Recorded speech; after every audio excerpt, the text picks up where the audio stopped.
Hi, this is Dr. Karen Wilson Starks, your host for the Voice of Leadership, the show for business executives and global corporations who appreciate a principled biblical lens on leadership, featuring the song Consuming Fire by gospel jazz saxophonist Ron McMillan. You are listening to our Resource Renewal Series featuring shows for times such as these.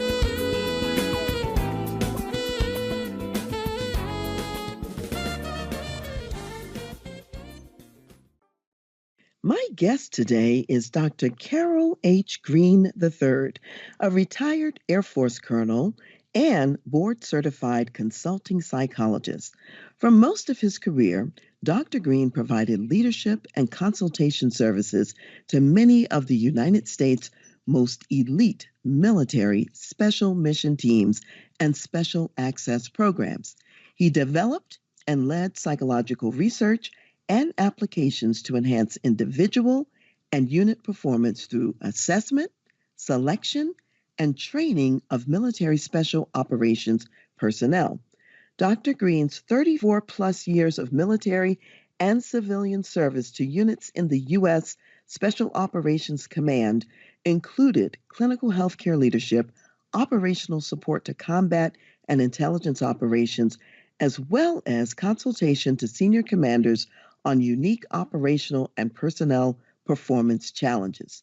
With more than 40 years of leadership experience in government, private, and public organizations, his consultation and coaching services also include managing small business challenges and consultation to a large public utility. Thanks, Dr. Greene, for joining me today as a fellow former military officer and member of a sister service, the Air Force. As you and many of my listeners know, I served as an active duty Army officer and psychologist, so we have much in common. Welcome, Carroll, to the Voice of Leadership. Thank you, Karen. It's a pleasure to be here, and I certainly appreciate your invitation. Good. I'm so glad to have you. So let's just jump right in, Carroll. For those who might not know, give us a brief description of military special operations units. Who are they and what do they do? Well, Karen, I think when most people think of military special operations, and when I do too, we're thinking about the operators themselves. Of course, there are many support organizations, but we're thinking of Navy SEALs, the U.S. Army Special Forces, Air Force Special Operations, Air Commandos, and today the Marine Raiders of the U.S. Marine Corps. Those are the organizations people would normally think of. So tell us a little bit, Carroll. I know people watch the news and they see a few stories, but what do these special operations units do in general, and how are they different from regular military units? Well, one of the things that's true about warfare and about operations that have a large measure of logistics and large measures of potentially violence, but certainly large operations associated with them is the potential for small things to get overlooked and the potential for objectives to become larger than they actually need to be simply because of the size of units that are moving. So in the larger Army, the larger Air Force, it's very easy to lose sight of the mission in the midst of all the other confusion that happens during wartime. Special operations units are smaller. They are more focused. They do what are referred to as more surgical type of operations where there's a specific objective to be achieved, and a small unit, a small specially trained, highly organized, and heavily practiced unit can go in and do something that a large organization, a much larger organization, would have more difficulty implementing. So they're more of a surgical organization to move in smaller ways, smaller teams, and to achieve very specific objectives. So in one way, maybe we might think about it is that they're really wired to do a strategic kind of a strike in a way.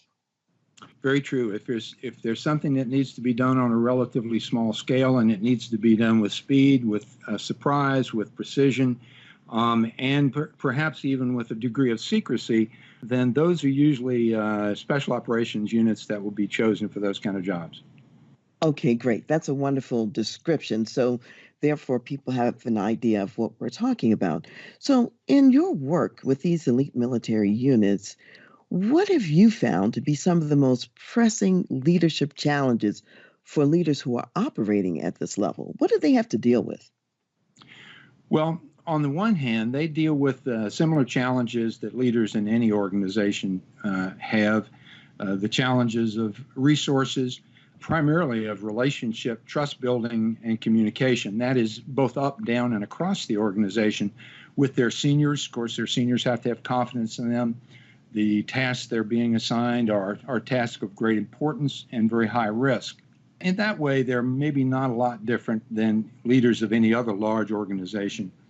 But there are leadership challenges that occur, as you remember, in garrison is a term we use for when troops are not deployed, but they're at home. They're involved in training. They're involved in trying to spend a little time with their families. But many of our special operations organizations don't get to do much of that. When they're at home, they're training for their next missions. And they always have advanced skills that need recertifying and are building new skills. So the commander's job or the leader's job is to build relationships, build trust, communicate with these people, and to affirm them and to direct them. And when you think about special operations, all of these organizations are hand-selected, both psychologically, physically, and by the leaders and security officials of these smaller units. So they're hand-selected. These are people they're not just coming off the street. They're coming from other military organizations where they've already passed through a number of very strong selection processes and have already proven themselves. So we're talking now about getting the best of the best from these already existing military organizations. And when you get people like that, you normally end up with, and we can talk about the characteristics of these people, but they're normally very bright. They have high initiative. They're relatively aggressive, and I don't mean only physically, but they are physically fairly aggressive, and they are mentally aggressive and cognitively very aware. They're strong learners, and they like to apply what they know. So one of the challenges of leaders in times when the units are not deployed, they're not in harm's way, is just keeping the energy flowing in the organization. And I think we've all are aware of the fact that you get a team with very high initiative that is not challenged, does not have something immediate and pressing to do, does not have an external enemy or objective to achieve. They sometimes kind of turn on themselves and they develop conflict within. So I think one of the challenges executives and leaders have is to keep those teams challenged, keep that initiative flowing, and at the same time direct it in the right directions. And make sure that proper processes are being followed as teams try to implement all this aggressive energy that they have. So this is great, Carol. You said a number of things I just want to highlight and make sure that we are hearing here. You mentioned that we're looking at the best of existing military service members. And you mentioned that these are people who obviously are bright, they have high initiative, they're very aggressive, they're strong leaders in their own right, and they like to be challenged. So actually, they're probably best when doing what they're wired for, and they have more problems when they're not being challenged and when they're maybe sitting at home waiting for the next mission. So let me ask you a couple of things. You talked a little bit about selection. How do you select for these abilities? For somebody who's going to be an elite operator, how do you determine who's appropriate and who isn't? Well, there are multiple components in almost all of the selection processes that I've ever been involved in. And when you're looking at selecting from an already proven group of people to get the elite always depends on, well, what are you looking for? What kind of characteristics are you looking for? Because you could be an elite in, achieving one objective, but you could be handicapped in order to achieve some other. So we're talking about the kind of missions I discussed before. So first off, people have to be satisfied with being sort of behind the curtain. If you want to be famous, you want to be well known, you want to be the chief of staff of one of our military services, which is the highest uniformed officer that leads that service, then you probably are not interested in special operations. So these are people who, and the most popular term to describe them is quiet professional. These are quiet professionals who prefer to be kind of not in the public eye. In fact, very often things that go on in public and things that are the most popular trend things in public, a typical special operator would automatically shy away from, simply because if everybody's doing it, I'm not very interested. So they have to be very satisfied with being a quiet professional, not extremely visible. They have to be very bright in terms of performance and analytics. As psychologists, you and I know we give cognitive as well as performance aspects to intelligence tests. So we're looking for people who are very, very strong in their performance side of intelligence or cognitive tests, which simply means that they're good at maps. They are good at right-brained activities like mechanical reasoning and forming of visual relationships in their mind that they can use as maps for action or process diagrams that help them decide how things need to be done to accomplish complicated objectives. But they also have to be bright analytically and verbally. They have to be very moral and ethical because they will be in their careers in very, very difficult circumstances where life and death is involved. They'll have decisions to make. And first thing we want is for them to acquit themselves in a moral fashion on the battlefield and in the operations and with all of the teams they lead, because you can't lead a team if you are less than a moral and ethical paragon in terms of those forces. We want them also to be confident but humble. You can't be confident to the point of narcissism or to the point of being arrogant and still be accepted by a team. So although you can be confident, your team has to accept you and has to rely on your confidence. So humility.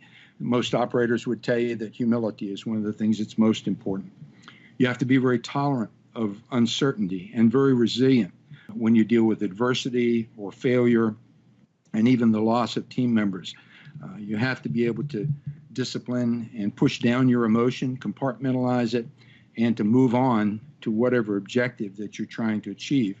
All of these things are built.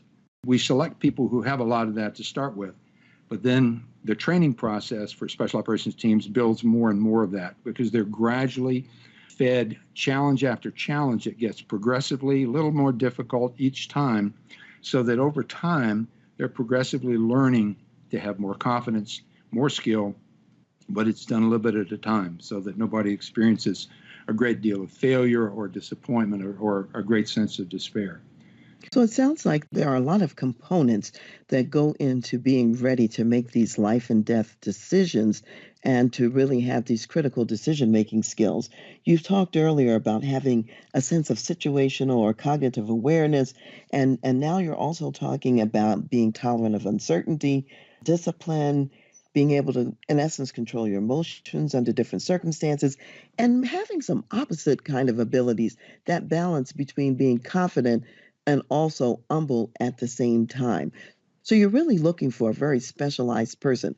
What else is important in the life and death decision besides that moral and ethical compass and that confident, humble aspect? What else is important? When you talk about making life and death decisions, I think a lot of our operators would say that practice is what makes the difference. When we think about special operators, we often think about combat missions, we think about missions in deployed areas, but their training at home is almost just as dangerous. We lose special operators almost every week in training scenarios across all of the services.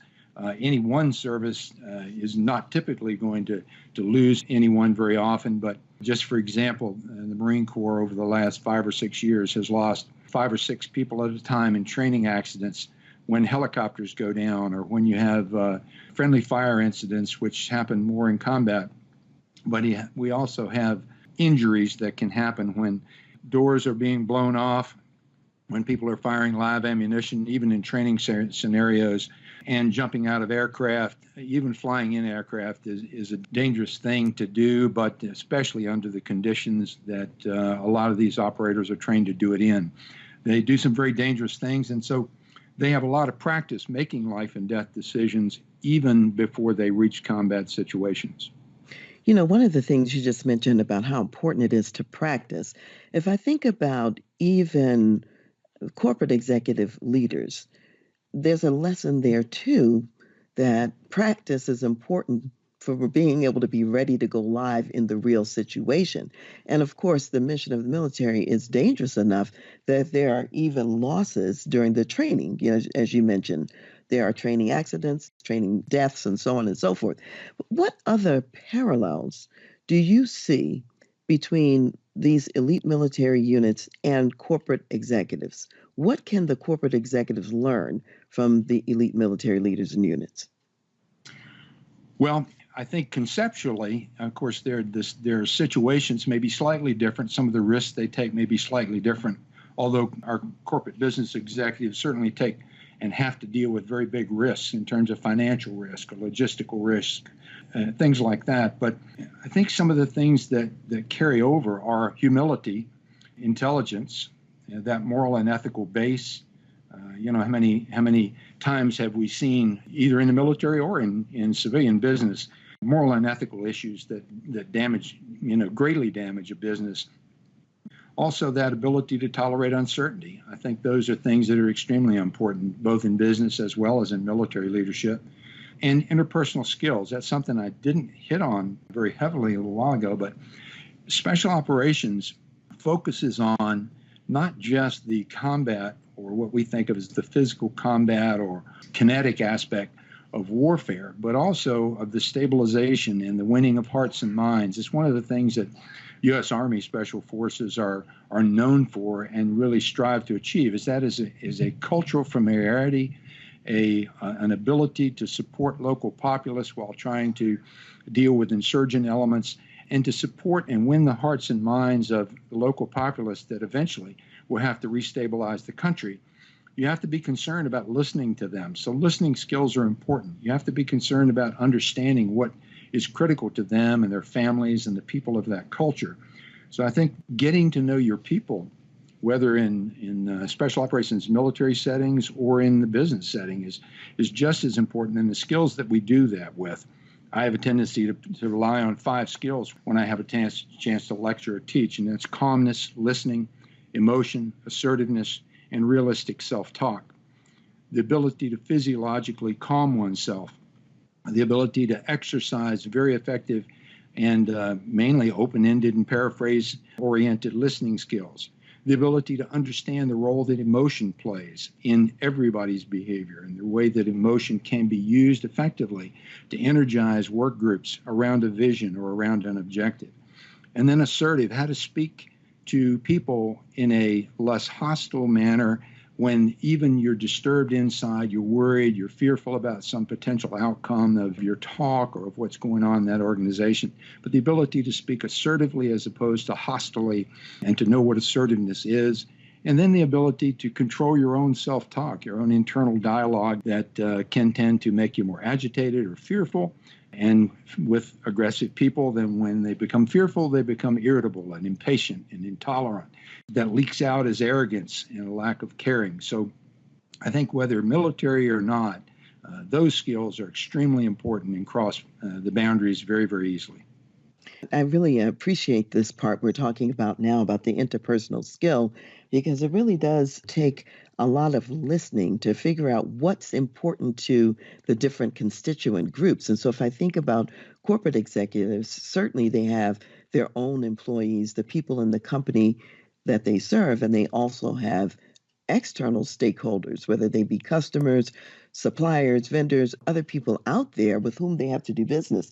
And that ability to really connect with other people and what's important to them, and to be able to instill and inspire that sense of confidence that, in fact, you're working with a partner who does care and who's going to do the right thing is important. So you've got that piece you mentioned, that listening, which certainly is important, I think, in our corporations today.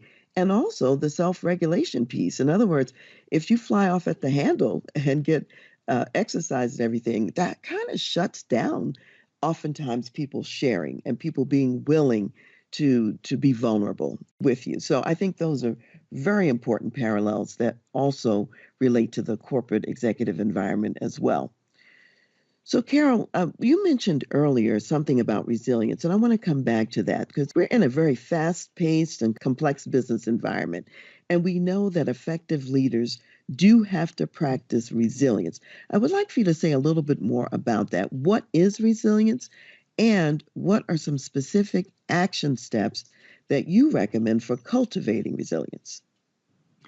Well, Karen, I like the word resilience to describe this particular concept, but it goes by other names too. It goes by grit, Mm-hmm. hardiness, a variety of other terms that have been used by some of the people who are more famous in researching these aspects. But I particularly like a model that's advanced by Salvatore Matti and Deborah Kashaba.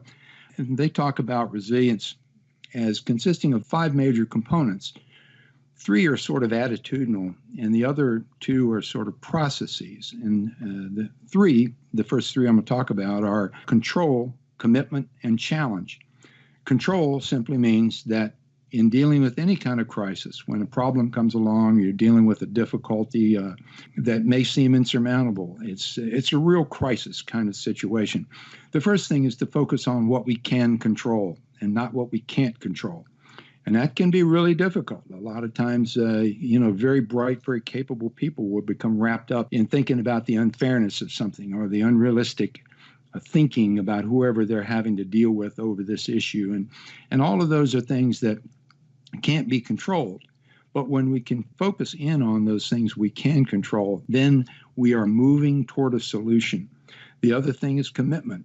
If we view every challenge with the focus on committing 100% of my effort to getting through this challenge, stay focused on the challenge and not so much on the unfairness, or sometimes we generate a lot of negative self-talk about the other person and their nature or their goals, their objectives, and how out of line they are, how unrealistic this person is.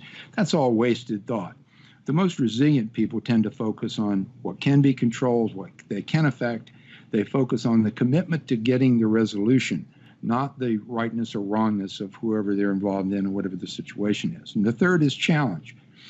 People who expect to be challenged, people who expect to deal with adversity, are going to always do better. So when challenge or adversity comes along and sacrifices have to be made and it's time for me to pay a price and to have to work harder, then I think of that. If I think life is full of challenges, doesn't have anything to do with anything I've done wrong or right, it's simply that that's going to happen every now and then I don't waste a lot of time thinking about its unfairness or giving myself a lot of negative self-talk about how unrealistic it is.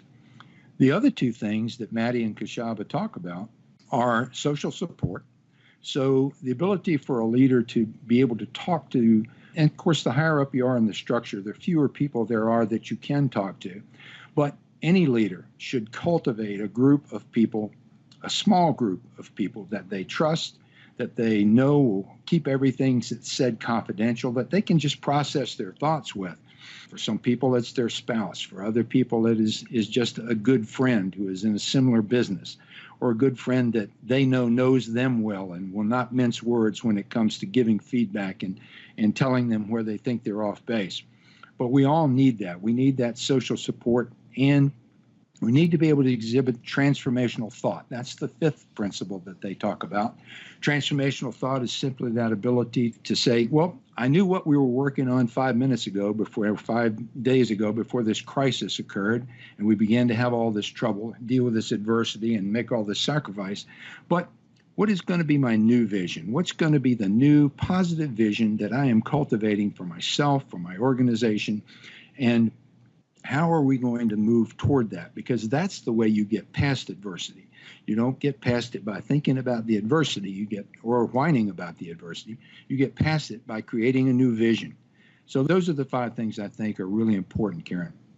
I really love this because there's a concept I talk about a lot with my clients, which is what can you do from your chair, which very much resonates with what you're talking about here. In other words, you focus on what you can influence, what you can control, what you can do something about. You accept the challenges as just a part of life. It's not anything weird or bizarre. That's just what leadership really is all about. And you're always looking for what I call what's that next open door. In other words, if you run into a blind wall here, you don't stand at the blind wall and cry. You figure out, okay, where else can I go? How can I create another path? And that's all getting to that new vision or that transformational thought. as you call it. So those are really powerful ideas that you've actually shared, and I really appreciate that. So, Carol, let me ask you very personally here now. Since you spent a lot of your years working with these elite military units, what have you personally learned from working with these special mission teams? Oh, that's a great question. And I've thought about it many, many times over the years. And I'm just so grateful having had the opportunity and the privilege of working with people who started off their lives. And these are all young men and women in they're usually in their 20s. They're young to mid to late 20s. Because in my case, I was working with organizations of people that were hand selected from already existing military units. So some of these people were already advanced in rank. And yet, even though I was older than many of them, I saw strengths in them that just inspired me. A personal note for me is I tend to be one of those people who thinks a little too much, and special operators call that the paralysis of analysis. Mm-hmm. So analyzing a little too much, thinking out what if this, what if that, which is not bad. I mean, it's a good quality to have if you're trying to do some planning and you're trying to make sure we don't run into any barriers that we haven't thought about. We're trying to get all our resources together. But it's very bad if you are faced with having to make a decision with only a little bit of information. And if you don't make that decision quickly, bad things are going to happen. So that's a situation that I have struggled with all my life. And trying to get past the apprehension that comes with having to make quick decisions. It's been shown to me so many times that I'll deal with whatever comes up. I have to, pull the trigger and make sure that I have just done the best I can right now to decide what variables are in play and what I need to do. And then I may have to change it tomorrow. I may have to change it again the next day, because in this kind of volatile, uncertain environment that business operates in and that the military operates in today, we're all going to make mistakes. We're all going to have to go back and do things again. So I think it's helped me overcome some of the anxiety or the paralysis by analysis that I've always had. That's actually a great example, because I think one of the hazards of our profession as psychologists is sometimes we can analyze things and we have the luxury frequently of time to do it, depending on our work setting. My corporate executive clients, however, are very much like your elite military operators, because they do have to make quick decisions with limited information.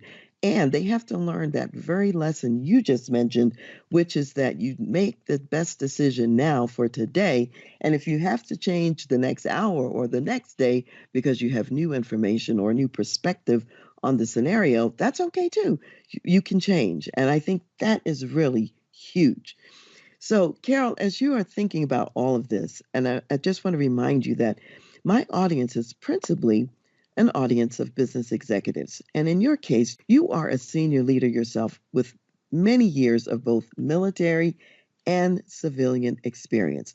So, what words of wisdom do you want to leave for my audience of business executives? What would you like to say for them? What can they take forward from this? Boy, thank you, Karen. I don't get a chance to talk to business executives very often about this kind of thing, and especially leave my own words of wisdom. So thank you for the privilege. But I would say, and this is thinking that I've come to sort of later in my years, and I might have been even afraid to say it, 30 or 40 years ago. But I think love is very important. I think it's important to love your people, to love your business, even to love your business competitors, in the sense that, now what I mean is, I don't want to marry them all, and I'm not, having a romantic relationship with them, but to love them in the sense of not wishing anyone any ill will, not doing anything or not feeling any animosity. Animosity is something that only gets in the way of creative thinking. It gets in the way of my objectivity.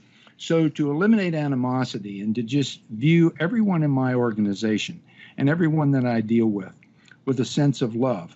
Now, what that means is, if my 3-year-old son was getting too close to the electrical outlet on the wall, I might swat him on his bottom and say, no, don't touch that. That'll hurt you. So I'm not talking about holding back on feedback. I think one of the things about the current concept of safe space is that we think that loving and caring about people means never being honest with them, or never being straight with them, or never being direct with them, and never being critical. But that's not true. Love means doing for your people that you care about whatever things are necessary in order to move them toward their objectives, help them see their objectives in line with the objectives of the organization. And when I do give criticism, when I do have to dish out consequences or punishments, that it's done with caring. It's done with the same concern and care that I would for anyone that I cared about and was really trying to help find a right path or find a good path to reach their objectives in life. So I think the concept of love is a very important one.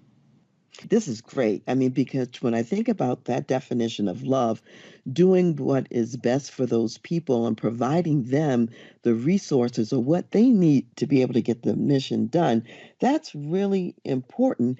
And recognizing that if you have ill will or animosity, it actually keeps you in a frozen state, or as you said, it really kind of restricts the creative and innovative thinking that you really need in today's complex business environment. So that definition of love is extremely relevant.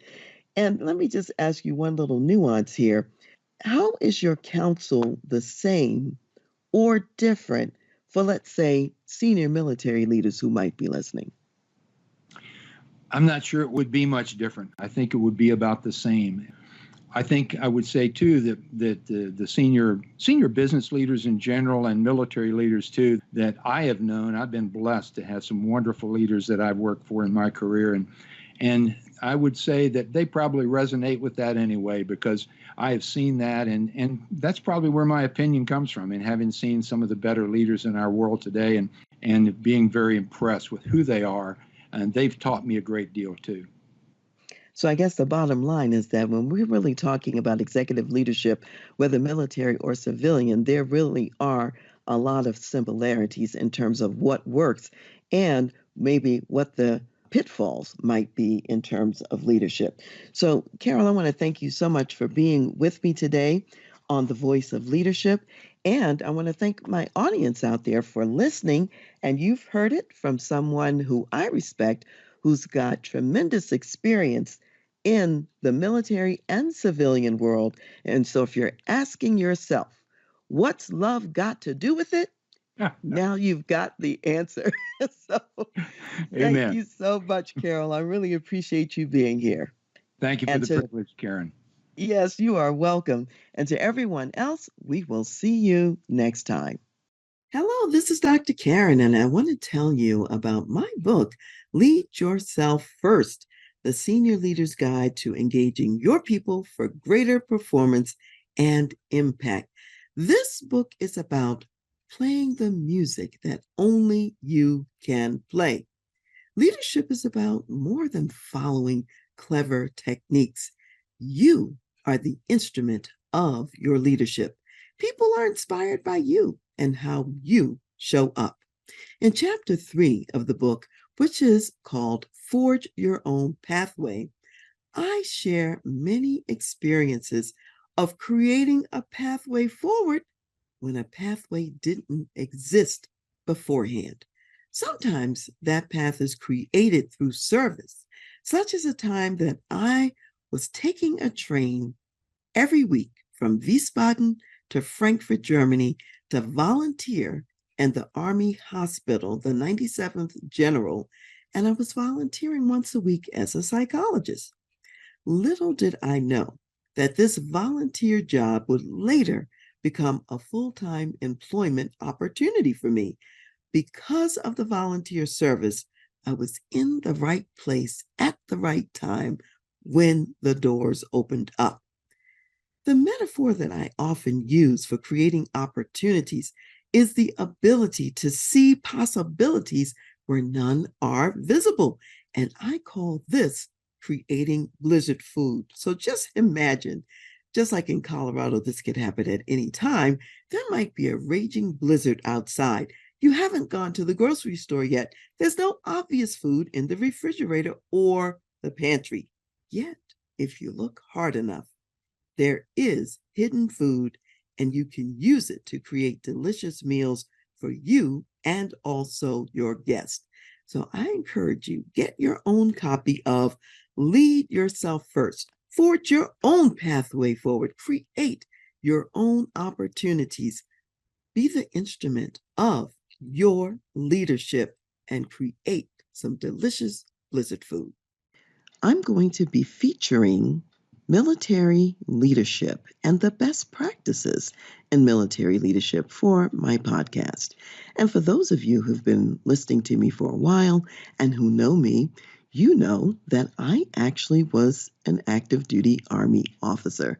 So I am going to draw on lessons that I learned while I was in the military, and now that I'm in a business context and in the business world, I'll just share with you what I think carries over from the military even to the business setting.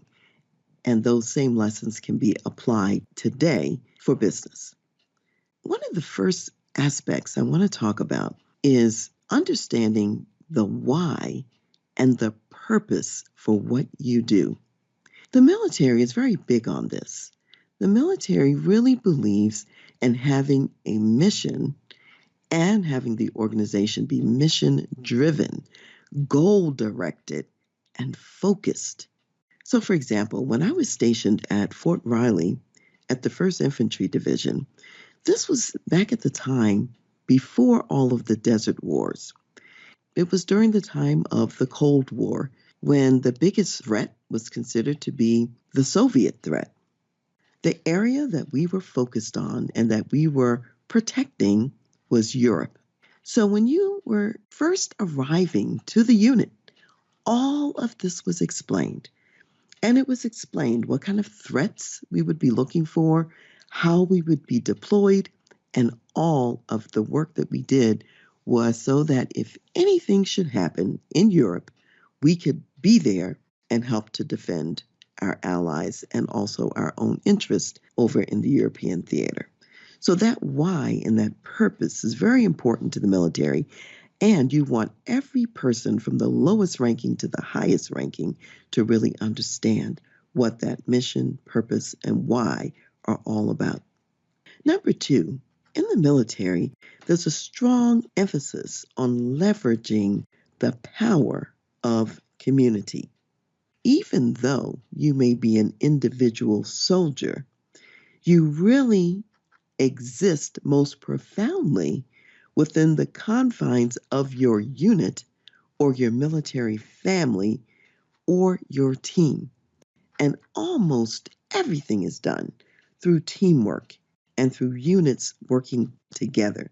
It's very much a collectivist culture, recognizing that there's true power, strength, and encouragement in the collective. And if you think about the mission of the military and how difficult it is, if you think about war fighting, you think about defending people against enemies and so on, there could be scenarios when if you are alone, you may give up too easily, you might not toe the line, and yet with your partners and buddies there, you can last another hour, another day, another week, another year. And so the military recognizes that it takes that whole team to really hang in there together to complete tough and difficult missions. Number three, what I would say is that the military spends a lot of time on training, developing, and preparing people. In fact, more time is spent training than actually doing the real work. You're going to train more often than you're actually going to be out there fighting in real combat. So there are lots of drills, lots of exercises, and lots of simulations that are designed to give you a real world experience of what you can expect when you go live in a combat environment. And back in my time in the military, I remember that we had this equipment that you would wear, and you would engage in these dramatized battles, where in my case, since I was with the Army Medical Department, we were defending the battalion aid station. It was simulated that we were overrun by enemy troops or whatever. So as these enemies are coming in, I'm wearing personal equipment, and then also all of our other equipment, like tanks and so on, also have the equipment engaged. So if you get killed, if someone actually fires their weapon in such a way that with real live ammunition, or they blow up a tank in such a way that if it was a live bomb, it would explode and be inoperable, your equipment would ring and let you know that you were dead, or it would ring on that piece of equipment to let you know it's not operational. You can't use it. It's gone. It's not in service anymore. Well, this was excellent feedback to really understand what would work and also what didn't work. That kind of regular and realistic training so you would know what is going to occur in the real situation. And actually, even today, with the Navy SEALs, they can spend about 1.5 years training for 6 months of work that they're going to do on a special maneuver. That's 1.5 years to do 6 months of work. So imagine that the preparation is 3 times longer than the actual engagement. And then number four, what I'd like to share with you today is about selection. There are some jobs in the military that require a very specialized temperament. They might require very specialized skills and abilities, and not everyone can do those jobs. There are some jobs that are very high risk, where what the military is looking for are people who have what's called high adaptive performance. And in order to figure that out, you put people through situations and scenarios and you assess them. So the assessment is not just paper and pencil, you have some of that. In addition, you're putting them in mock situations that are very tough and very challenging, where they have to make in the moment, on the spot, critical decisions. As evaluators are watching these candidates go through this experience, they're assessing them. They're looking to select the few who have the success factors for whatever the high risk job is that they're profiling at the time.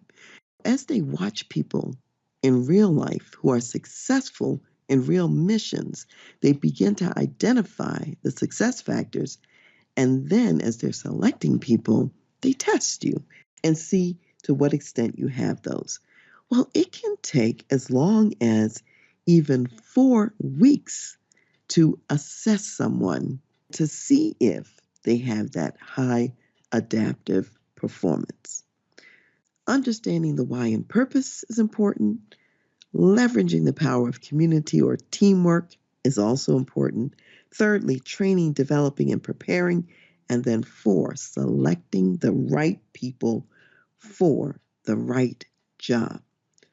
Now, in business, of course, you want your employees similarly engaged so that they understand why they're there, what the purpose of the organization is, and so that they're working together in a high performance team environment. Because it's, you've heard me say before, when you're working as a high performance team, you're going to get more of the work of the organization done. And you want people who are trained, who are regularly being developed, regularly being prepared, and you're clearly wanting to select the right people for the right positions. So there may not be too many degrees of separation between what matters in military leadership and what also matters in the business world. So, as you can see, there are a lot of insights that I can bring to you from my military background as well as my corporate business experience. And those insights can be implemented in your organization for greater success. In addition, I want to say stay tuned for the next episode where I'll also be sharing some additional insights, best practices for military leadership. And again, you don't have to wait that long. Contact me now. I'd love to come and talk to you about leveraging the insights we talked about today for your amazing success. Hi, this is Dr. Karen Wilson Starks, and I am with Pastor Ben Anderson, the Executive Director of Solid Rock Community Development Corporation, and they are doing fabulous works in the Southeast community of Colorado Springs. And one of the initiatives is the Food Security Initiative, and we know how important it is for families and children to have healthy food. So, Pastor Ben, tell us what you're doing. We operate in a food desert, and one of our initiatives is the food security program, which we have. We serve approximately 2,500 residents per month that go through our food center. We have a drive-through the second Friday of every month. We're currently in the process of building an aquapod farm the land has been donated to us by a school district. The aquapod farm will produce enough produce that we can serve our residents and serve our restaurants also that operate in Southeast Colorado Springs. You know, Pastor Ben, some people may not know what an aquapod farm is. Can you say a brief word about that? The aquapod farm is how you grow produce with fish and water. When there's a lack of land in urban areas, most cities are turning now to aquapod farms to grow produce without the benefit of having land. Thank you so much, Pastor Ben, for sharing with us what you're doing. You're doing great work to encourage health in the Southeast Colorado Springs community. And those of you listening, if you want to donate and participate, go to solidrockcdc.com. That's solidrockcdc.com. Thank you for joining me today for part 2 of Military Leadership Best Practices.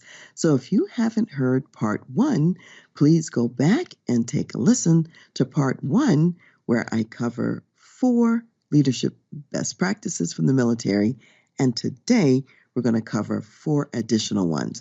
And I'll remind you that I was in the Army as an Army officer.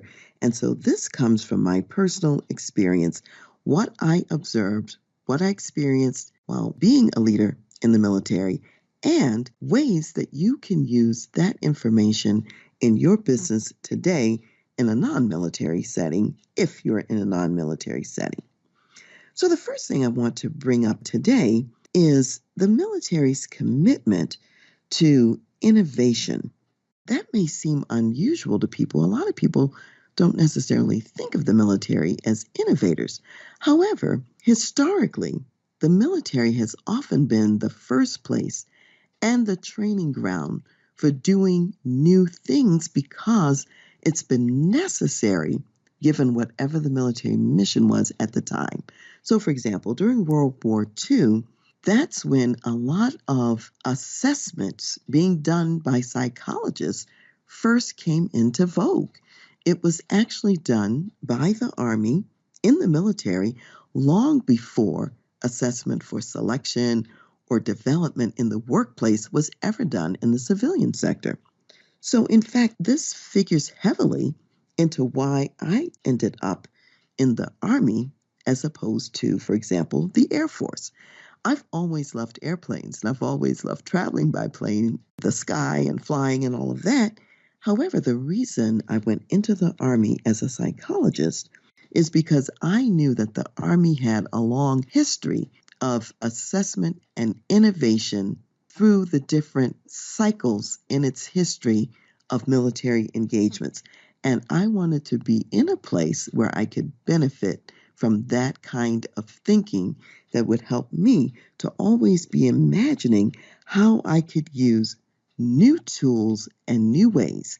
And even today, the civilian sector is benefiting from what the military started and did many years ago.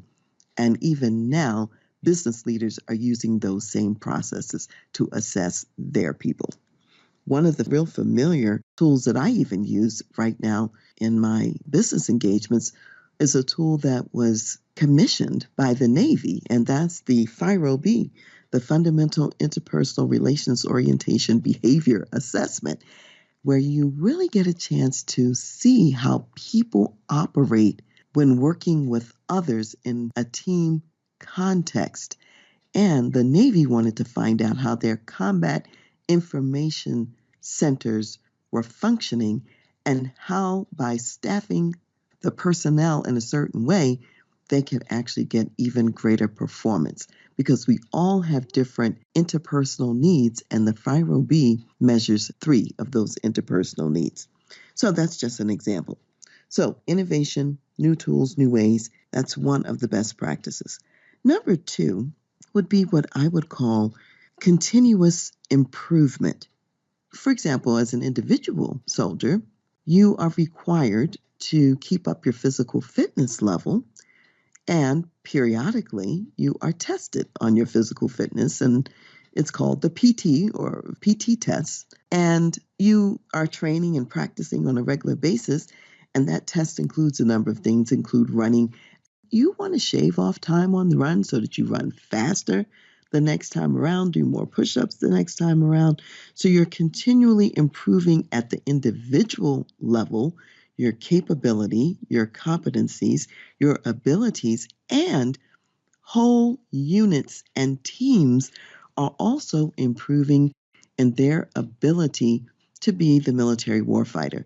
So you're going out into a field environment where you're practicing, where evaluators are present to see how well you do your mission and what you've been trained to do. And they're giving you feedback on how you do that mission in this field environment. Some areas you're going to pass, some areas you're going to excel, and some areas they're going to say you need to do some more work. There's always that emphasis on continuous improvement. And as we used to say back in the day in the Army, being all that you can be. The number 3, as far as leadership best practices, would be create contingency plans and backups. So when you know that you're about to engage the enemy or a difficult situation, you don't go into that situation with only one plan. The reality of what happens never is exactly what you prepared and planned for. There's always some little wrinkle or something that turns out in a different way. And you have to be able to know, if A occurs, then we're going to switch over to plan B. And if plan B gets sidetracked, we've got a plan C. And here's how we'd modify what we're doing just in case we need a Delta plan too. So the military is very good about thinking about what might those contingency plans be and having those backups in place. And then fourthly, I would say the military is extremely good about thinking about systems. Systems for getting things done. In other words, you don't want to waste time reinventing the wheel when this is an action you're going to perform repeatedly on a regular basis. And so therefore, you could have an SOP for that activity. You could have a system for that activity. For example, such as assembling or disassembling your rifle. Well, there's a system for how to do that. There's an SOP for how to do that, how to take it apart and how to put it back together again. Because on a regular basis, you're going to need to clean the weapon. And so you need to know how to take it apart and put it back together again quickly. The military has all kinds of regulations and SOPs for almost everything else that you can think about, including how to wear the uniform. One way of thinking about this is you want to save your brain for those times when it's something unique and novel, and maybe there's no SOP on that. There's no regulation on that. There's no system on that because we've never encountered it before. You don't want all of your brain power going to things that are routine, that you practice every day, and that you could actually have an easy system in place in order to do that on more automatic pilot. So if I review today's leadership lessons, it's innovation, thinking about ways to do something new and different, to meet the current need. It's about continuous improvement and not settling on your laurels. And 3, it's creating contingency plans and backups, always having that additional strategy and approach. And then 4, having systems, standard operating procedures in place for the routine things that you face every day. Now, if I think about the clients that I work with, there is a tremendous need today in the business world for innovation. In order to retain competitive advantage, to have the market share that you're looking for, you always have to innovate and come up with your next great win or the something new that your customer is looking for.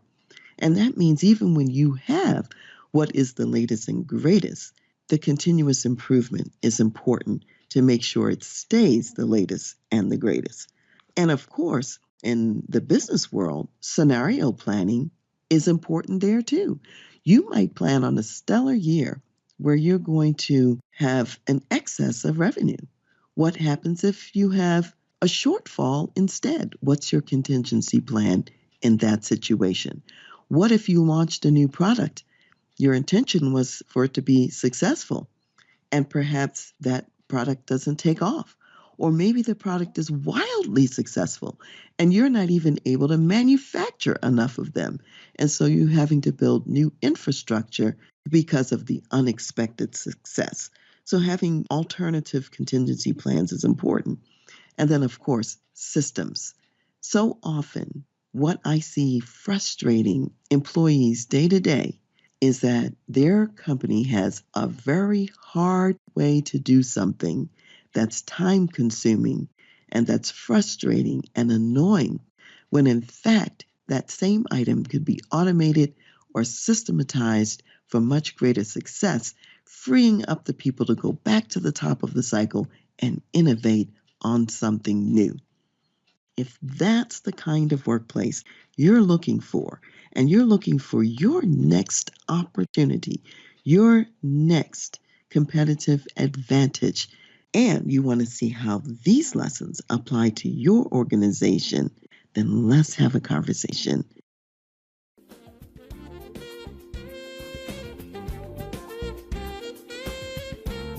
Thank you for listening to The Voice of Leadership with me, Dr. Karen Wilson Starks.